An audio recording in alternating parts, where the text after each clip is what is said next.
Sea Fox 246 Commander.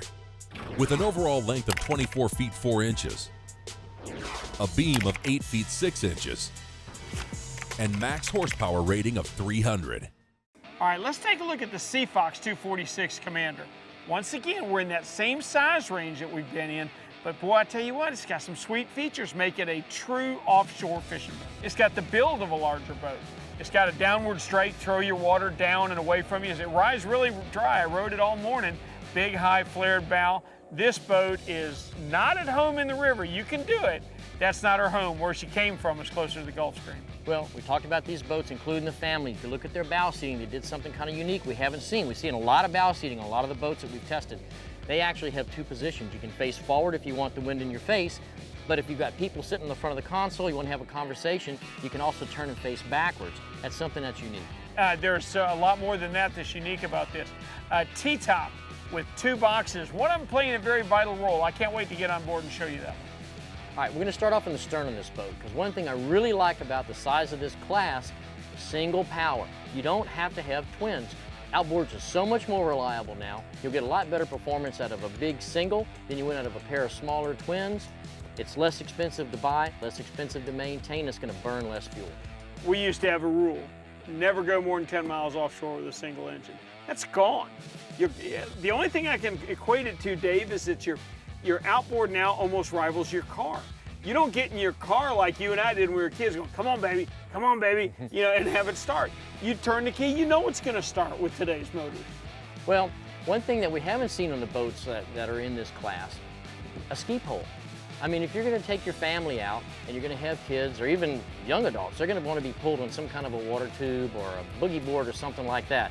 How cool is it to have a ski pole like this that gets that ski rope at a much better angle than attaching it to the transom? That cushion that you're leaning against swings out of the way, and that way when you come up on the dive ladder right there, you come right through the cushion into the boat. You don't have to step over this big backrest. Once again, very comfortable back seating, very simple, but you're sitting down in the boat where you belong. It's a secure feeling to have this backrest here and be able to ride here. The thing I like best about the stern right here is the fish box runs all the way from me to you. That means it holds my size fish. Right behind me, it's a 35-gallon live well that you like so much. Well, there's reasons why I like it. First off, it's round. Okay, it's mandatory that any live well is either oval shaped or round. There's no corners for the bait to get into. It's got a clear lid, so with a quick look, I can see what kind of shape my bait's in. That's designed for a fisherman. Okay, you're right. I love this area back here. Working forward to the console, there's something I can't wait to show you about this T-top. Let me tell you, there's a lot to like about this console. This 3D almost gives you the effect of this being more of a helm station than a console, doesn't it? It does. Now, this looks like this came off a sport fishing boat, but let me promise you one thing. If you stay on the ocean long enough, you're going to need at least one of these 3 things.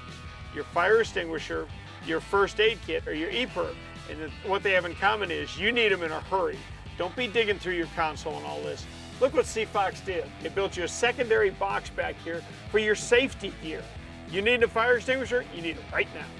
Well, I like the fact that they've got this molded T-top, but what I like about it is this big, massive seat. So many offshore boats that we look at have this little tiny leaner seat that's okay for standing, but if you're gonna make a long run, having a seat this massive in the boat is awesome, super comfortable. Why are there so many 23, 24-foot center consoles? Because the formula works so well. So far, it looks like they've laid out every inch to the max. Let's work up forward, because they've got some ideas up here that utilize space perfectly. Well, before we leave the helm area, one more thing. Nice big console, side entry door, plenty of room for a head down there, and they carry their storage all the way underneath this front seat. So if you're going to take this boat to the islands, you can take all the gear you need. Speaking of going to the islands and having your family with you, did they do a neat concept with this forward seating?